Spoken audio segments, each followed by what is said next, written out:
This is a presentation of BSRN, Box Studios Radio Network. The Power Play Post Show is on the air, covering minor league hockey since 2003, and now covering the Binghamton Black Bears with news, reactions, and in-depth interviews only heard here. And now from the Box Studios in Kirkwood, New York, here is your host of the Power Play Post Show, Bob Howard.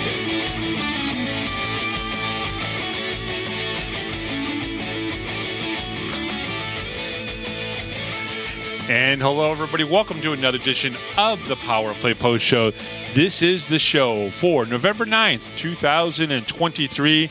This is episode 5 of season number 13, lucky season number 13 of the Power Play Post Show. And this is episode 390 of the long-running podcast that is the Power Play Post Show. Welcome, everybody, to the show. Glad to have you all here listening to the show. And boy, do we got a doozy for you. I'm really excited about this one. We have one of the best centermen in the FPHL here on the show this week. So I cannot wait for you guys to hear that interview. And I think you're really going to enjoy it. The Power Play Post Show is on Spotify, Apple Podcasts, Google Podcasts, Amazon Music, and iHeartRadio. Just search Power Play Post Show on whichever platform you listen to your podcast and subscribe. Please join the Power Play Post Show Facebook group. Just go to Facebook and search Power Play Post Show and share any of our show posts to all your friends. Check out binghamtonhockey.net for all your Binghamton hockey information and curiosity. And on this episode of the Power Play Post Show, centerman for the Binghamton Black Bears, Brenden Stanko, is on the show. 14 points. He's got 4 goals and 10 assists on the season so far. And we'll talk to him about a lot of really good stuff about his life, his career, where he grew up, all the pretty cool stuff that will lead you to him talking about also the Binghamton Black Bears and playing here for Coach Sherwood here in Binghamton for you Binghamton Black Bears fans. So last week we only had one game on the season, or one game on the weekend on the docket. That was in Danbury. So now we play 18 games against the Danbury Hat, and we've now played 4 of those games so far already. I believe it's 3 games. We've played 3 games so far against the Danbury Hat. We've beaten them twice and lost in a shootout once. So the one game last week was a 4-2 win over the Danbury Hat in Danbury. Goals came from Nikita Ivashkin, Brenden Stanko, Connor Smith. Boy, that sounds familiar, right? Doesn't it? All in the second period. And then Andrew Logar got one in the third. For us to get that 4-2 win. I want to reconfirm something. I think Danbury is beatable this year. I know I've said that. I said that last week. But I truly believe that the Danbury Hat are beatable this year. I think they have a good coach in Billy McCreary. I believe that they have the foundation to still be good this year, but they're beatable, and there is a difference. The other thing that is very important to remember is they're a dangerous team. And I can say dangerous means a lot of things, right? It means maybe you're physical. Maybe you have the ability to break out and score a lot of goals. We're going to find out how dangerous this team is over the season. We're going to play them 18 times. I thought this game against Danbury, in Danbury, one of the things that I liked a lot, first period, there was basically a shutout, right, going for both teams. No team had scored in the first period.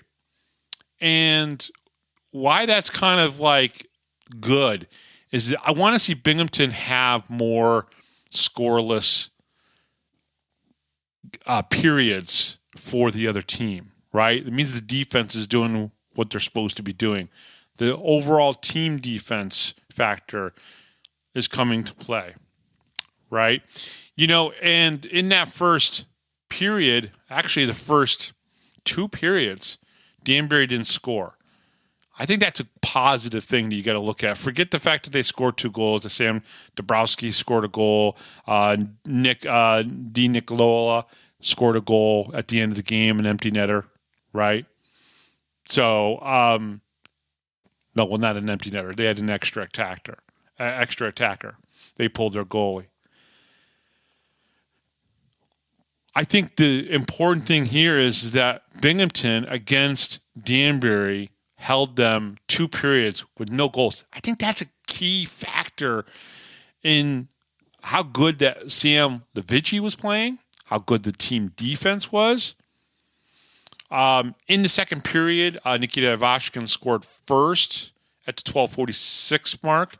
This seemed to jumpstart them because in 2 minutes and 14 seconds, they scored 3 goals. Okay, let's say that again. 2 minutes and 14 seconds, they scored 3 goals. First from Ivashkin, who was, Brenden Stanko and Matthew Ballard got the assist. Then Brenden Stanko scored a goal with Andrew Logar getting the assist. And Connor Smith, he scored the 3rd goal at the 15-minute mark with Nikita Ivashkin and Tyson Kirkby getting the assist. Now, if you look at that, you would say, oh, wait a second here. It wasn't all just Nikita, Brenden Stanko, and Connor Smith, right? Because they scored the 3 goals, but the assists didn't come from all the guys, because Tyson Kirkby was out on the ice at one point at the 15-minute mark. Andrew Logar was on the ice with Brenden Stanko at the time. So things were mixed up a little bit, and they were still clicking. The important thing here is that Nikita, Brenden, and Connor from that top line scoring the goals. Very interesting. Andrew Logar also had a 2-point night. Justin Semeraro and Jesse Anderson got the assist on that goal in the 3rd period with 14:37 to go. And I think it's really important that they did score that goal. I think probably the most important goal in that game was the 4th goal, right? It wasn't the game-winning goal, but Andrew Logar basically scoring that goal really stopped any momentum that Danbury might have had on the power play goal that Sam Dabrowski got at the 12:19 mark. And that's really huge. Really, really huge. Because the extra attacker goal doesn't really mean all that much. 2 seconds left to go in the game. That brought it to 4-2. Didn't really mean that much. But let's talk about the physicality of this game, right? We had fighting majors. Xavier Abdullah and Justin Semeraro dropped the gloves. We had Daniel Ansbury and Mac Lewis get fighting majors. Okay. Mac Lewis also got a 3rd man in this game. Daniel Ansbury got his 2nd aggressor of the season. Okay. You got to remember, aggressors are going to come with suspensions. And that'll lead us into something in just a little bit. Okay. Dan Weber got tagged for a boarding call that was first initially called as a match penalty, but then was changed to a major penalty. I don't know if initially when they put it in, it was incorrect. I don't want to throw shade against Danbury and their off-ice officials. It's not an easy job, and it's probably not easy for FPHL and maybe some SPHL teams to get guys to come and do the off-ice official stuff. I can guarantee you it's probably not that easy, but they make mistakes in Danbury a little bit, a lot, and they don't get stuff entered in a timely manner. This could have been a mistake that it was put in as a match, and it really should have been a major, or the league looked at it because a match is going to automatically get a review and a suspension. They might have looked at it and said no. And from what most people who were watching this game, they said, hey, listen, that's a pretty strong cross-check, or that's a boarding call, but not a match penalty. And I don't even know if a 5-minute major was necessary for that. I don't think there was any intent to injure at all. And, but that's that. There were so he got a game misconduct and a boarding major on that one. What was really interesting was at some point in the 3rd period, this game really started to become penalty filled. Binghamton got tagged with In the third period, Tyson Kirkby got an interference call. Matthew Billard got an interference call. Andrew Logar got a cross-checking call. That's when, about 39 seconds later, Brant Sherwood, the head coach, he got the abuse of officials bench minor, also got the abuse of officials game misconduct, right? Generally, when this happens, maybe the F word gets dropped, maybe there's a disagreement about where dinner's going to be later on, but it was something like that. I asked Coach Sherwood about it. I said, "Hey, did you drop the F-bomb a couple too many times?" He said, "No, it wasn't even that bad." So I'm not really sure 100% what it was. I'm sure Coach Sherwood will tell me, at some point in the future what was really said and everything. But I have a feeling that the referees in this game, we're talking about Michel Livier and Matt Roy, probably just were having a bad night, calling a lot of penalties, and didn't want to hear gripe from the two head coaches, because even Billy McCurry got an abuse of officials, game misconduct at the end of this game. Now, I'm not saying that these penalties weren't deserved, right? Some of these penalties were probably obviously deserved, right? So one penalty I don't understand in this whole game, all those other penalties I just talked about, okay, I can understand it. But Dustin Jesseau, at the 9:36 mark of the second period, gets a hooking minor, right? Also at the 9:36 mark, he also gets an embellishment minor. How the hell does that happen? Can someone explain that to me? How does a guy get a hooking minor, but then he also embellishes the damn thing? So he over-embellished the hooking? I don't know.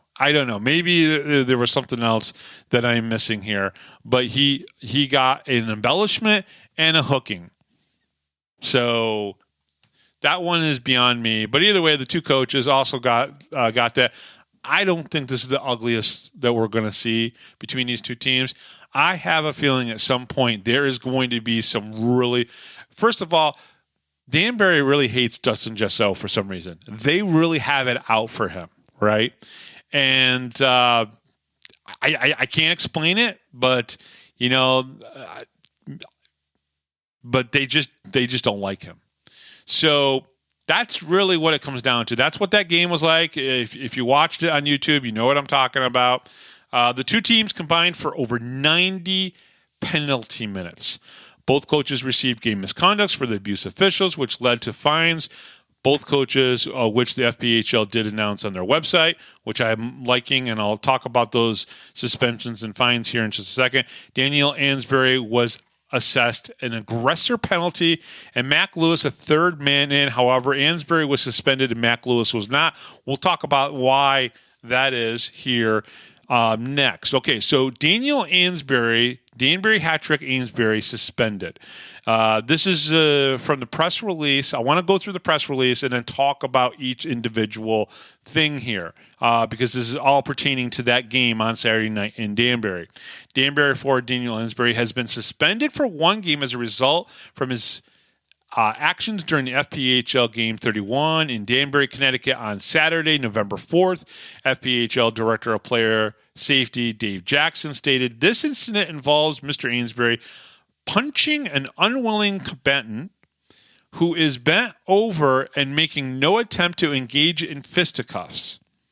This is not considered a fight, but an attempt by one player to inflict punishment. This is Mr. Ansbury's second aggressor penalty this season. As such, is considered a repeat offender. He will be suspended 2 games. There was a third man penalty called, which was the correct application, but there will be no supplementary discipline as the player entered the altercation as a peacekeeper." Now, he's talking about Mac Lewis there. So Mac Lewis is basically is coming in as a third man in because Ansbury basically went after Dustin Jesseau, right? And Dustin Jesseau said, "I am not fighting you." Probably the second time he said, "I'm not fighting you." in the 3 games that they've played so far. And Mac Lewis came in to kind of defend. He's the third man in, and basically they're not going to penalize him because he was trying to be the peacekeeper. There are some key things that are very important here. Everybody knows that Daniel Ansbury on the ice is a dangerous player and should not be playing. I will call him out left and right all day long. I don't care. He does not deserve to be on the ice. And the FPHL has not done the right thing yet. They keep suspending him. They keep allowing him to injure players. Do we need to go through the players? Do we need to go through, seriously, all the players that he's injured and he's been partially suspended for? Now, I want to give Dave Jackson, the director of player safety, some credit. He is now explaining to the people that are paying the ticket prices that keeping this league afloat, along with Barry Soskin, right? Barry Soskin and the fans are keeping this league afloat, right?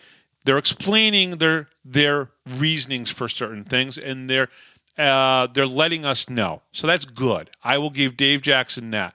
But I'm telling you right now, how many players is he going to injure to not because of a hockey play? He's not doing hockey plays when he's doing this. This isn't him going after the puck. He's not hitting somebody to drive them off the puck.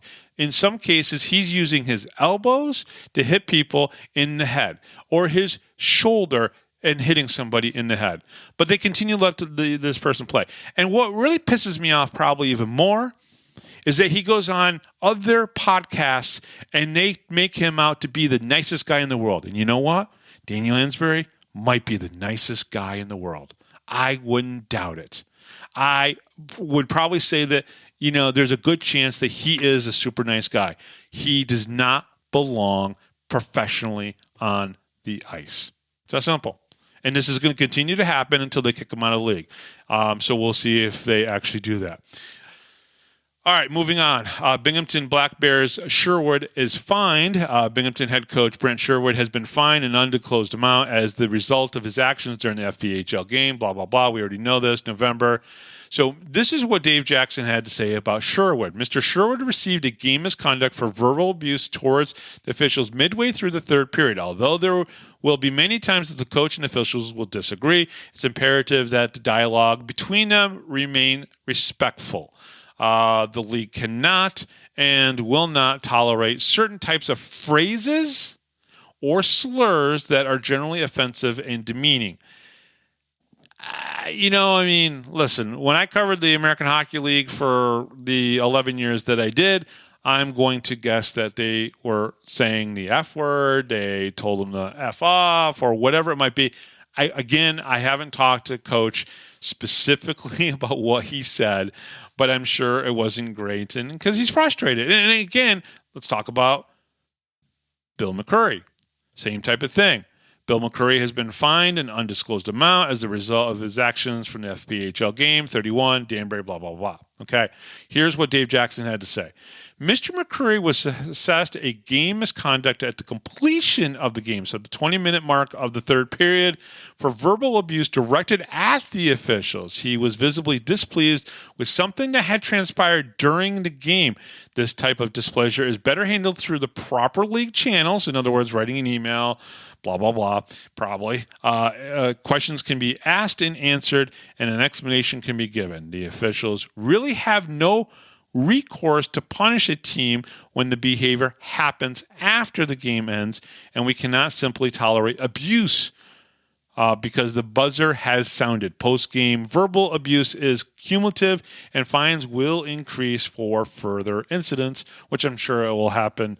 The same thing for Coach Sherwood. If he happens to have this again, the fine will probably go up. So listen, this is a heated rivalry. They put these teams against each other 18 times, which is absolutely ridiculous. But this is only going to get worse. It's not going to get any better. And if anyone thinks it's going to get better, then I've got some land in Florida. Might be a little wet, but I think it's a good piece of land that you could buy. Binghamton transactions over this past week. Let's start with the oldest one. Dustin Jesseau signed another 4-game PTO. Alexander Gamatsov was released from his 4-game PTO after it was done. Brant Sherwood was fined, the undisclosed amount. I bet you it was like the amount of a pizza or something. Maybe. I don't know. Sam Levici was placed on the 15-day IR. I've been told it's not a serious injury. And it's okay because, honestly, they got Nolan Egbert and they've got Connor McAnanama that can obviously take the reins. Sam Levici does have 3 wins. He does have the best numbers so far, and he's had Danbury's numbers. So in a couple weeks, if he's able to come back from that 15-day IR, he should be able to play against Danbury again. And Dakota Bond was signed and brought back to active.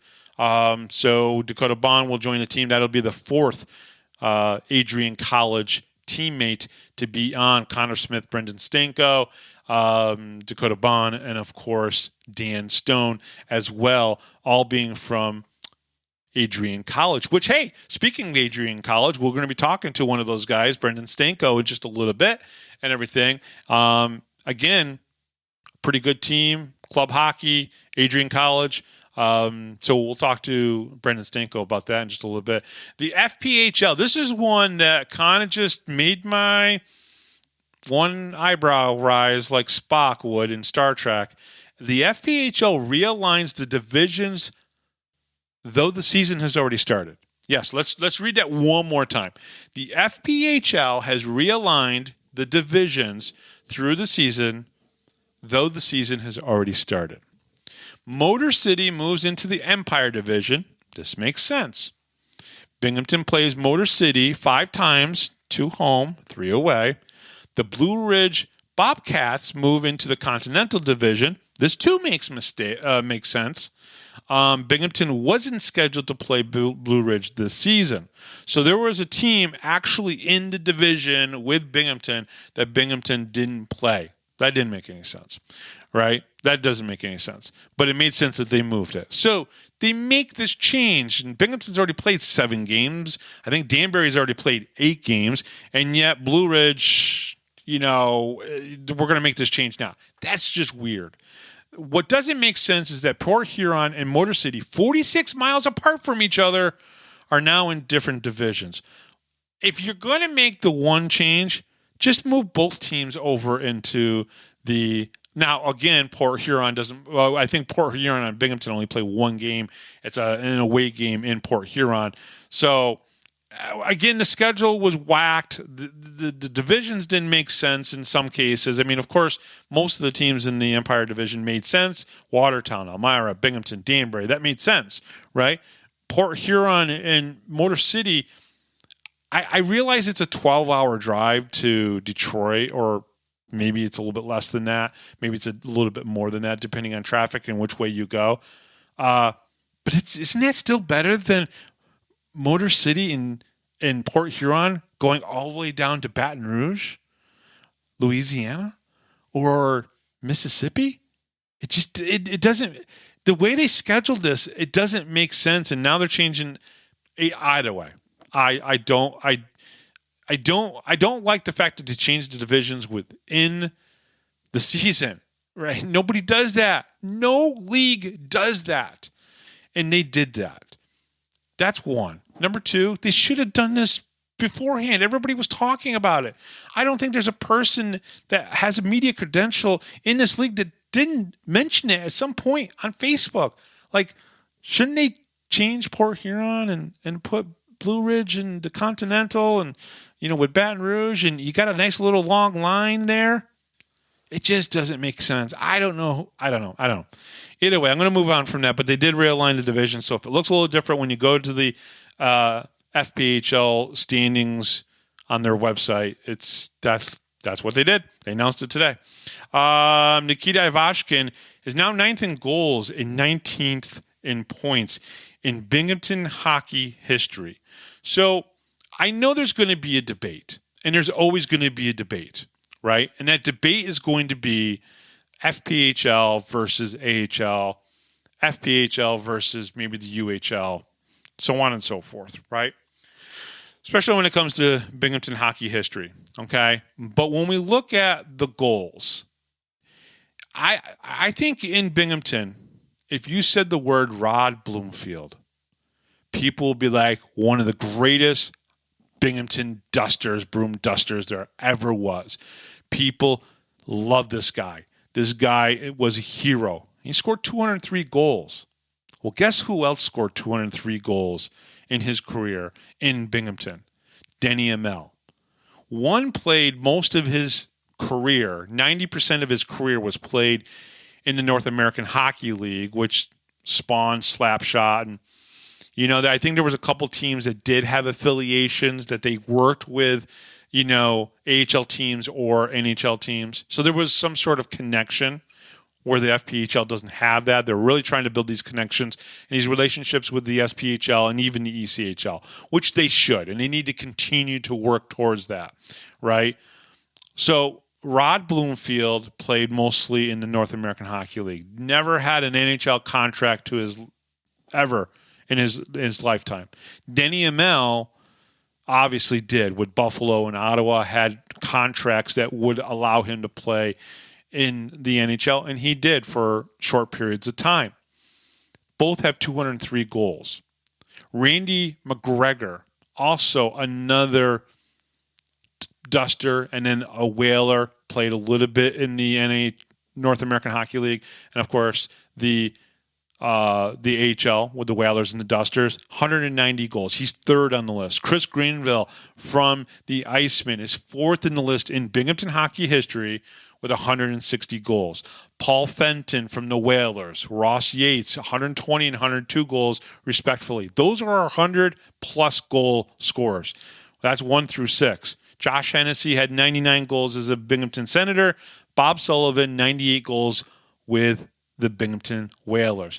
Now Nikita Ivashkin has now, within less than 3 seasons, scored 96 goals and did that through 100 games. There are 3 players that have played 100-plus games for the Binghamton Black Bears. Nikita is now the third in that line. Gino D'Angelo, and of course, Josh Newberg. I believe Josh Newberg has 103. Gino has 102. And now Nikita has 100. Probably will be the leader in that category. He is the leader in assists. He's the leader in points at this point. He is 9th in Binghamton hockey history with 96 goals. The other thing is that when we look at points, he is 19th right now in Binghamton hockey history in points with 173 points. Ahead of him are 17th and 18th place, which sit at 175 points and 174 points. He has a chance this weekend against Carolina. Now, Carolina is a little bit tougher of a team. They got a really good goaltender. He's only given up a couple goals in 3 games, so it's going to be tough. But I think if any team can do it, it's the best line in hockey in the FPHL right now, which is, of course, Connor Smith on the left side, Stanko in the middle, Nikita Ivashkin on the right side, right? So he's only a couple points away from jumping from 19th place up to 17th place. I'm telling you, folks, I get it. There's controversy around Ivashkin. We can't deny it. We can't look away from it. But he is the player that he is, and he's really good on the ice. And I realize that, there's some talk about him elsewhere. Well, let people talk. He's going to continue to play hockey, and if players don't want to play with him, they've got 2 choices. Either play with him or move on. Because the team and a lot of the players don't mind playing with him. And so we'll see how it goes this weekend. Carolina's in town Friday night. I believe that is going to be a really big attendance maker. Baton Rouge right now, I believe, is number 1 in the FPHL. They've played 4 games, and they're ahead of Binghamton in the attendance market. So we'll see if Binghamton can start to catch up and get some bigger attendance numbers shortly after Thanksgiving. But this Friday will be a big one. They've already announced there's less than 1,000 tickets. And I believe it's Word of Life, which is one of those big crowd bringer-inners. And the next night is obviously Veterans Day, the 11th, which will be Military Appreciation Night. They're going to have a special jersey. Well, first of all, they're wearing their third jerseys for the first time on Friday night. And on Saturday night, they will have their special Military Appreciation jersey as well. So that is it for my segment. I'm really excited for you guys to be able to listen to my interview with Brenden Stanko. That's coming up next here on the Power Play Post Show. Hi, this is Don Biggs from the 92-93 Binghamton Rangers. Hi, this is Brandon Buchinski. This is Grady Wittenberg, the voice of the Binghamton Senators, and you're listening to the Power Play Post Show.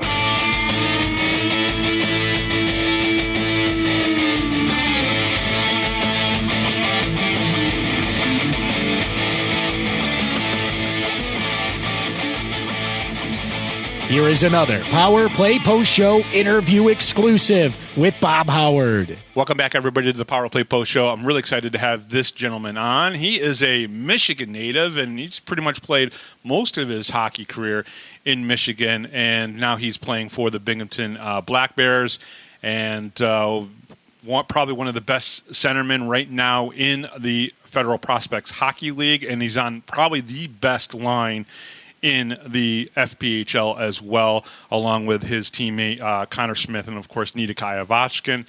He is Brenden Stanko. Brenden, thank you very much for coming on the show. Appreciate it. And, welcome to the show. Well, thank you very much. I appreciate being here and all the things you said about me. Brenden, let's talk a little bit about growing up in Michigan. Obviously, Michigan, one of the hot spots in America for hockey. Youth hockey, whether it be Minnesota, Michigan, North Dakota, Massachusetts, even parts of upstate New York and everything have a really good, decree to producing hockey players and everything. What was it like for you growing up as a kid and getting into hockey? I know you told me off air that your father played and everything. Talk a little bit about, hockey in your area of Michigan growing up and what it was like for you. So hockey in Michigan, it's a variety through high school, AAA, AA, and I ended up starting on the Kensington Valley Rebels, and I actually played up a year. I played with the 98s. But before that, my dad was an avid hockey player. He loved watching the Red Wings, and he would take me to Joe Louis, and I would do the skate with the Wings after the games. But that just led into my love for hockey growing up, and eventually playing AA in Kensington Valley, then going to AAA at CompuWare, and ultimately going to juniors. But I mean, growing up, it's everyone plays hockey in Michigan. That's the winter sport, and for summer, it's golf, lacrosse, or something else to keep you busy. And was there another sport that kind of kept you distracted a little bit? I know there's a couple different mindsets when it comes to youth sports.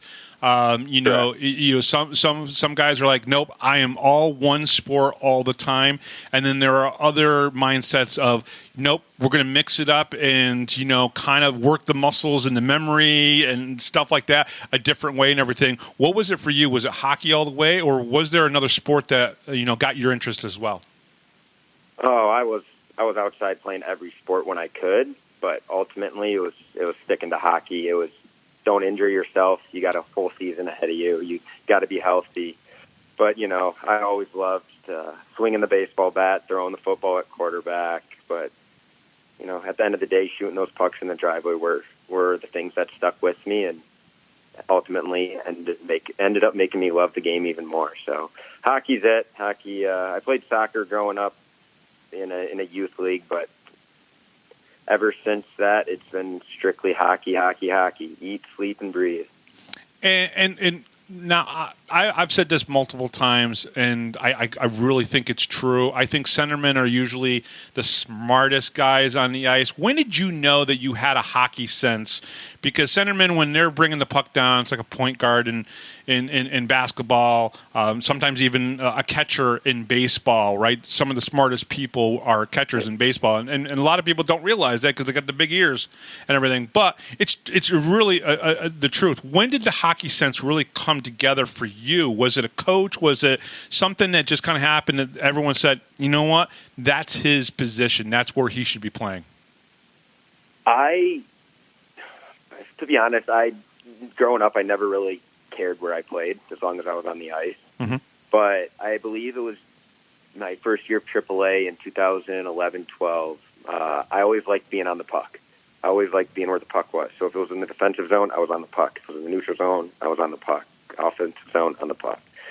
So I think that's where it kind of took off, definitely my first year of AAA.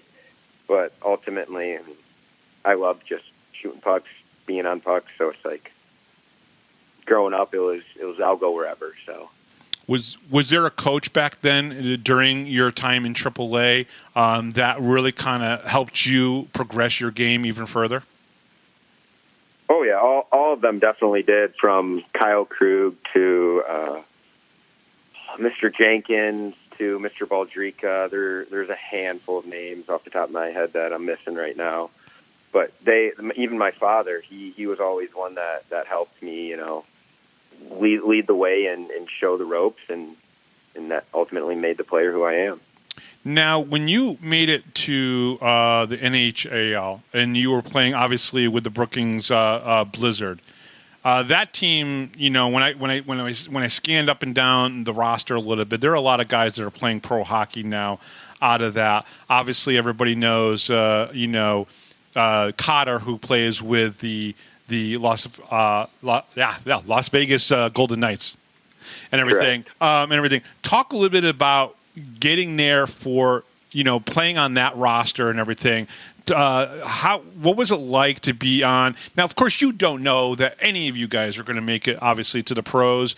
But obviously, it's a league. It's juniors that really does help provide that stepping stone for a lot of players and everything. Talk a little bit about that roster and the fun that you guys had and what you learned. Yeah, so that was actually one of the youngest guys on the team before Paul showed up. Mm-hmm. Paul he was not on the camp roster. He came halfway through the first couple months. But, I mean, that roster was just full of guys who just loved hockey and wanted to make everyone better and win a championship at the juniors level. But ultimately, I mean, we knew that we were there to get an NCAA scholarship or to go pro, and the vibes in the locker room that team had made hockey fun. It was guys were showing up, enjoying smiles on their face, shooting after practice. But you look at the roster now, like you said, a percentage of us are pro. But yeah, I mean, that whole team could have went pro.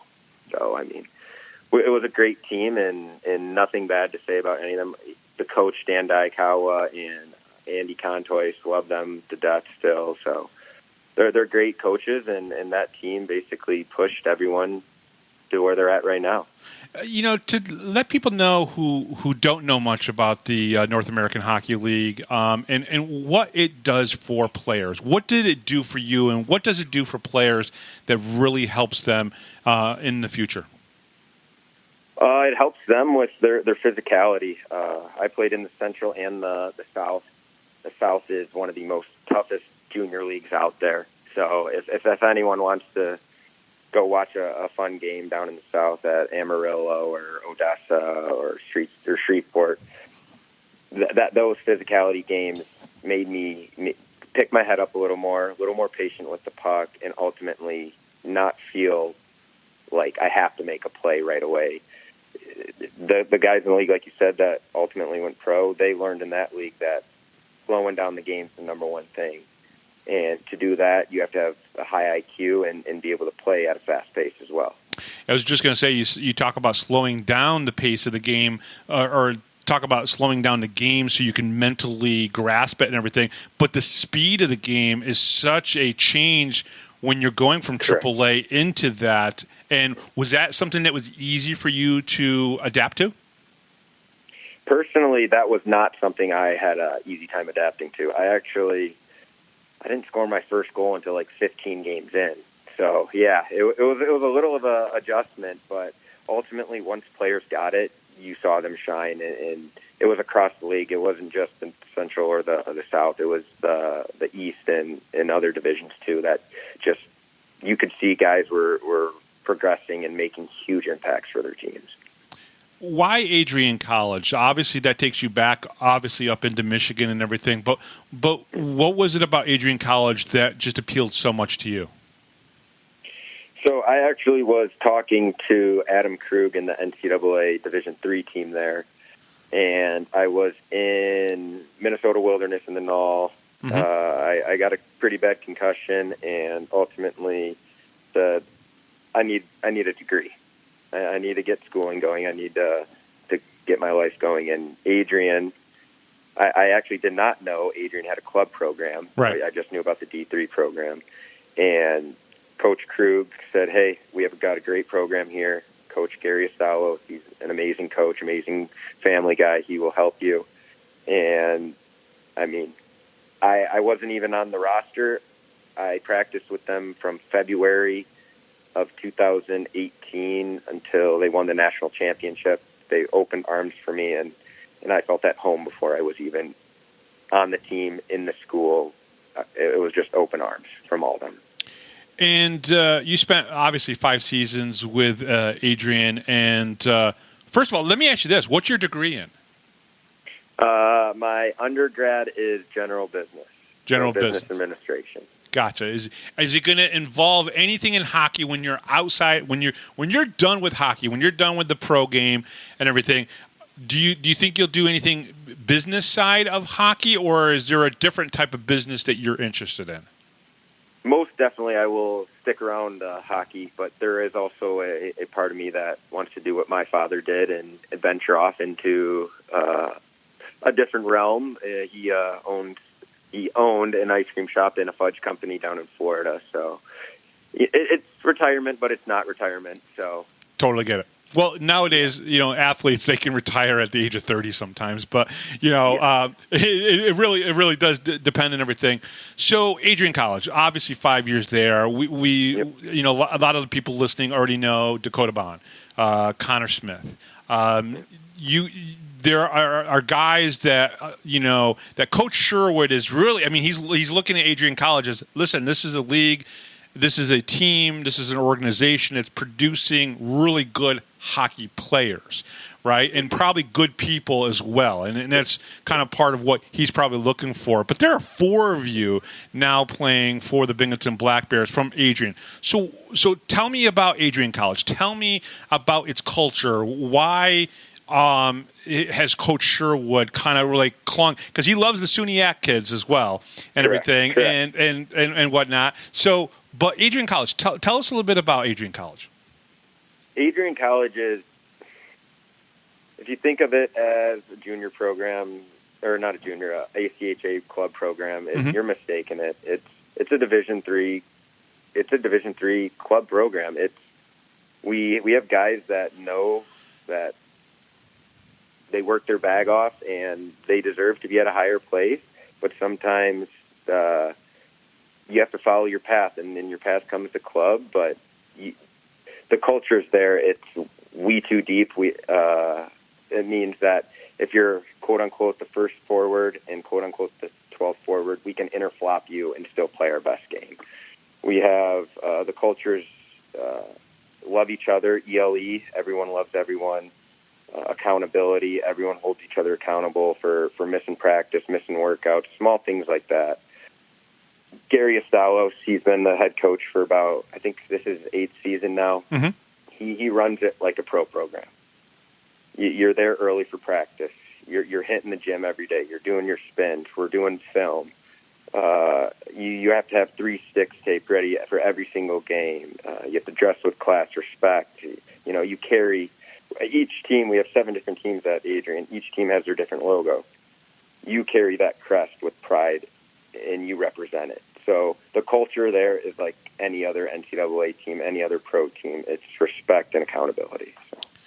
And obviously, playing there, now we were talking a little bit off air and everything. You told me that for a good part of 3 seasons, you played on the same line as Connor Smith. Correct. That really helps you guys here in the pro game and everything. But did you guys know how early on did you know while you guys were at Adrian that the two of you were going to gel as well as you do? It actually clicked pretty quick. We at Adrian, coach will set lines at the beginning of the year, test them out for first couple weeks, and we were one of the only lines to stay. It was myself, Connor Smith, and one of our friends, Mike Finger.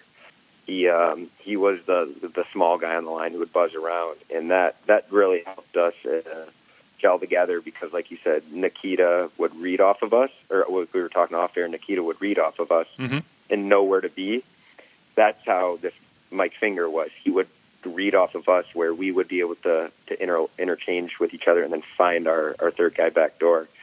So I'd say within 2-3 weeks of our first time playing together, we understood how each other played and took off from there. So you talked a little bit about Division III at Adrian and, of course, the club program. Talk. How much difference is there sometimes because it's well known that Adrian College has one of the best club programs in the country.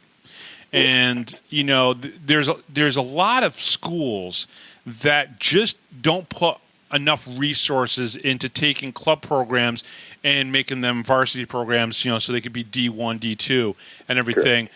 Talk to me a little bit about the difference between D3 and a top club program like Adrian. Oh, I mean, at the end of the day, there is a lot of difference. They're in the gym 5 days a week when we're more 2 to 3.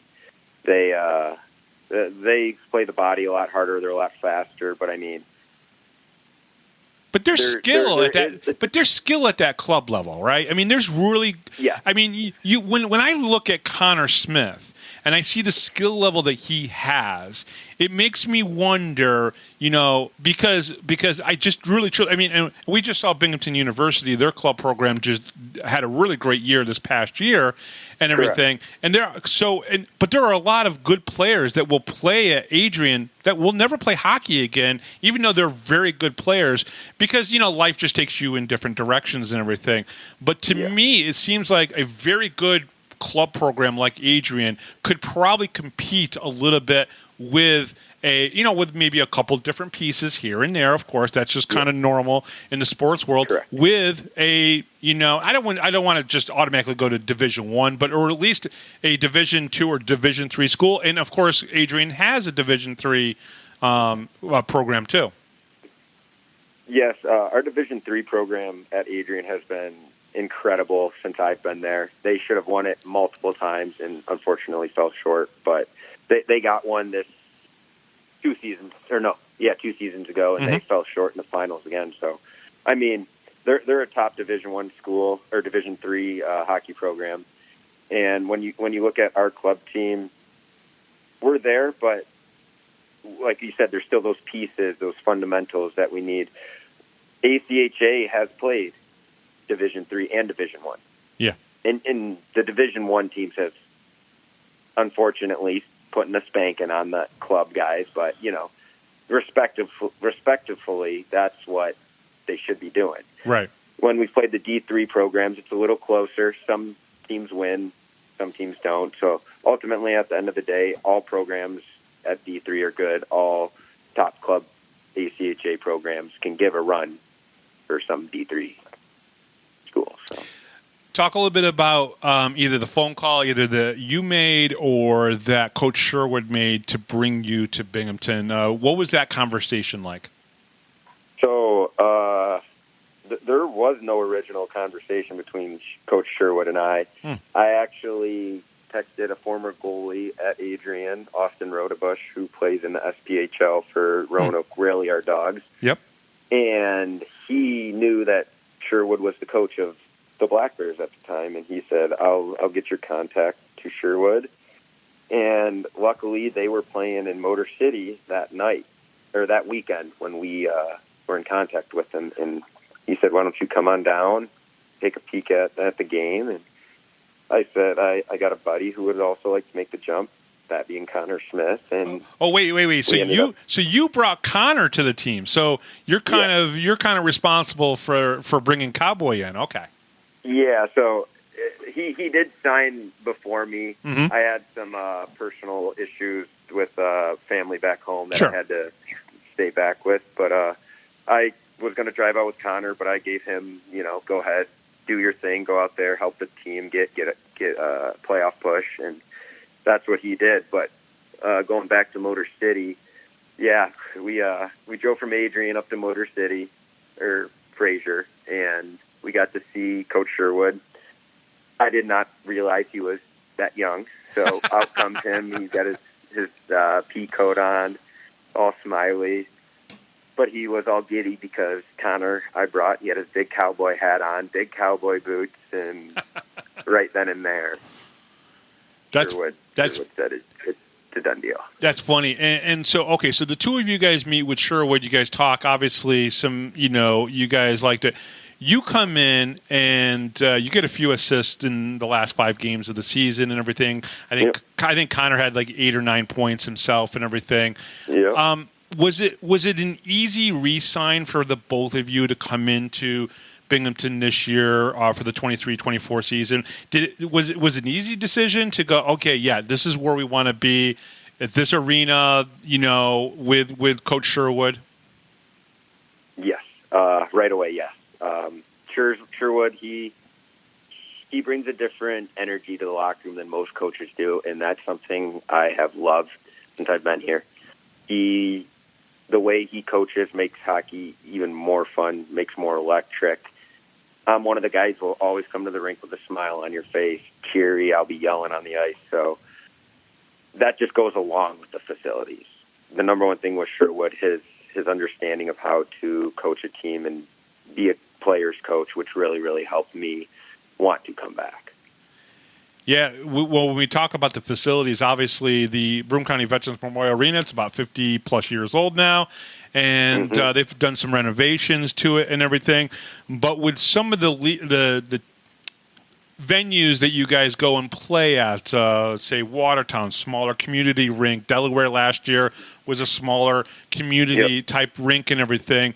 Binghamton, Carolina, I think Columbus, now Mississippi and Baton Rouge, them being in the league as well. Those are probably the primo places to play when it comes to facility-wise, right? Because, the Binghamton obviously had the AHL for many years here, and obviously when you walk into that dressing room, it's really done up nice and everything. There's a good workout, weight room, obviously a part of the arena and everything. Is it one of those things where it's like, please don't trade me, please let me stay here, because you've seen what it's like a little bit on the other side when you've gone to some of those visiting arenas? No, that definitely goes through your mind. But at the end of the day, this is a job. It happens. Sometimes it's for the better. Sometimes it's for the worse. But, you come in as a hockey player knowing you have to perform. You have to do the right things to stay on the team. So you got to utilize it. Got to make yourself better with the cards you give. So, our cards are ace, queen, king, jack right now. So you got to play them all the right way and use everything, but use it the right way and not overuse what you have, because you don't want to get comfortable. That's the biggest thing, and being complacent and comfortable will ultimately not get you where you want to be. So, using the gym, using the sauna, using the ice tub, using our Theraguns and our Normatex, using our shooting pad, our extra ice time till 5 p.m., putting that into play really helps. How good right now are you, Connor, and Nikita playing on the same line together? I would say this is, no offense to my other line mates that I've had in the past, but this is probably the most fun I've had playing hockey with those two. It's just smiles, laughs, we score. We miss an empty net, we chuckle, we go score the next one. So it's almost a kid on Christmas morning, every time we go to the rink and we hop on together. So yeah, and Connor's on your left side, Nikita's on your right side. And you've played, obviously, with Connor. We talked a little bit about this already, but you've played with Connor for 3 years at Adrian. You guys know where each all the time. Nikita seems to be able to put himself in the right spot at the right time, knowing where you guys are and everything. Did it take a game or two to get comfortable? I know you guys have played, I think, 4 out of the 7 games, I think, completely together, if I remember correctly, and everything. Or was it just automatic, like in practice? It's like, okay, wow, this just seems too good to be true that Nikita can just fit right in with me and Connor. It definitely did take a little adjusting too, but ultimately once we got that line chemistry going in practice, it was, like you said, it was almost too good to be true. It's gelling pretty well right now, but the only thing we have to do is keep it going because last weekend's last weekend. This weekend coming up is the future. So, how many 6-point games have you had in your career, going back even into college and juniors? Did it happen often? None in college, none in juniors. So maybe AAA when you played one of the worst teams in the league. Gotcha. Well, you guys played against Watertown. You had 5 assists and 1 goal and everything. It just seemed like anything that was happening, that line was a part of it. Nikita had 2 goals and 2 assists. Connor had 2 goals and assists. You had a goal and 5 assists. I mean, it just seemed like everything was clicking that game. Oh, it definitely was. It was, like we talked about earlier off air. It was defensive zone. You got to be key in the defensive zone, and those will lead to offensive chances. And I'm not bragging about our defensive play, but I mean, we have like one of the best offensive defensive lines in the league. So it's like when we take care of the puck in our zone, it's expected to go the other way and end up in a net. So 2 games coming up this weekend against Carolina. Last year, they were one of the best teams in the league. Of course, every team is still trying to figure out their way, maybe just a little bit. I think Binghamton and Motor City, they kind of know the type of team that they are. I think Columbus knows. Carolina's probably still trying to figure it out just a little bit, but they have a really good goaltender, Mario Calaver. I don't know if you guys have seen any video on him yet, but I'm going to guess you're going to either see him Friday and or both days on Saturday as well. What do you guys do to a goaltender who's playing very well to maybe, get him to not play on his best from just what you guys do? Is it just about playing north-south, getting that puck east-west, just to kind of throw him off his game? Is there anything else you guys can do? We definitely got to shoot the puck. I personally have never seen this goalie play or watched him. So from what everyone else has said, he's a very, very good goalie, and he's very well respected around the league. So ultimately, we just have to play our game, like you said, north and south, east and west, and then shoot. I mean, we got to hit the net on more of our shots, but we can be putting up 60 shots a game, and ultimately 5 of those should go in. So at the end of the day, all we got to do is just play our game and shoot the puck more. All right, Brendan, who's the funniest guy in the locker room? I think Dan Weaver. Really? Dan Weaver, number 61. Why? What does he do that makes him the funniest guy in the locker room? He's from Minnesota, so he's got the accent. Yep. So it's a little funny when he talks, but no, he's got a joke for everything. Dan Stone, he's up there as well as one of the funny guys. Another guy from Adrian, right? Yep. We have a great locker room. I mean, I could go up and down the wall, and they could all be jokesters one day. So, I mean, ultimately, great locker room guys. Everyone's got a joke here and there, but definitely those 2 are top guys. All right, so who's the guy that's controlling the music in the locker room? So that's actually me. Really? All yeah. right. All right. So what's on your playlist? Tell the fans what you guys are listening to in the locker room, DJ'd by Brenden Stanko. So for games, I'll do a little electric / rap music to get the boys going. Kirk B likes one of his famous pregame songs with Louie, so I'll put that on right before. But for practices, I like to keep it like country, little classic rock to get the boys a little fired up. Nice. On Wednesday, we'll do Morgan Wallen Wednesdays. So today was Morgan Wallen all before practice. It's a mixture of genres. Sometimes we'll have another guy hop on, play some rap after practice. But we're a laid-back locker room. But okay, it's a variety for the vibe of the day. All right, and I'm going to ask you one last question. Now, I know you're probably either best friends or very good friends with Connor Smith. How often does he wear the cowboy hat? Every home game, every rodeo. If we're going to a bar, he'll have it on. He wears it like a baseball hat. Does he really? Okay. And did he bring the buckle in and show it off to you guys? He did. He in fact did, and it was a cool buckle. I mean, if you think about it, you don't know how many guys actually ride bulls that win buckles, and he's one of them. So kudos to him.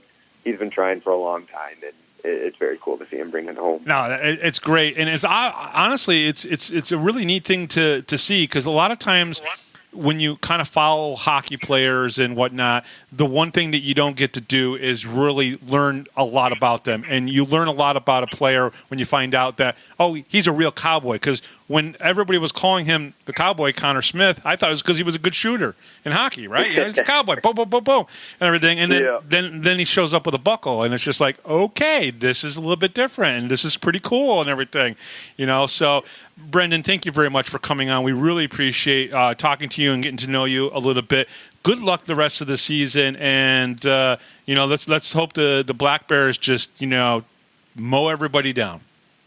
Thank you very much, Bob. I appreciate you having me on the show. Great, and we'll be right back right after this, right here on the Power Play Post Show.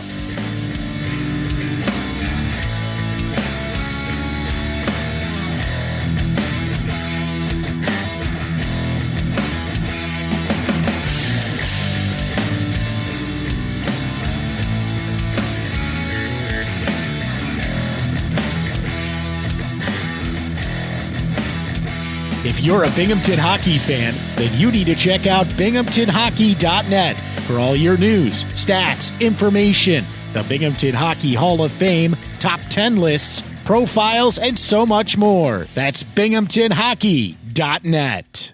You're listening to the Power Play Post Show. And welcome back, everybody, to the Power Play Post Show. Thank you very much for listening. Obviously, 2 games this weekend against the Carolina Thunderbirds. They're coming into town for 2 games. It's Military Appreciation Night on Saturday night, and then on Friday, it's just going to be a raucous, great crowd. So definitely make sure you check it out. I will be there on Saturday night to check out those Military Appreciation jerseys, those special jerseys that they like to put out for the veterans. My brother is a veteran, grandfather, great-grandfather, veterans in the armed services. So very proud to be there for that game, and excited to see how they do against the Carolina Thunderbirds. The Power Play Post Show is on Spotify, Apple Podcasts, Google Podcasts, Amazon Music, and iHeartRadio. Just search Power Play Post Show on whichever platform you listen to your podcast and subscribe. Please join the Power Play Post Show Facebook group. Just go to Facebook, search for Power Play Post Show, and share any of our show posts to all your friends. Check out binghamtonhockey.net for all your Binghamton hockey information and curiosity. And thank you to Rob Lapolis, our MC, John Petitucci, our musical director, and our guest this week, centerman for the Binghamton Black Bears, Brenden Stanko. Thank you very much, everybody, for listening. We'll talk to you next week, and have a great weekend. And you've been listening to Bob Howard and the Power Play Post Show.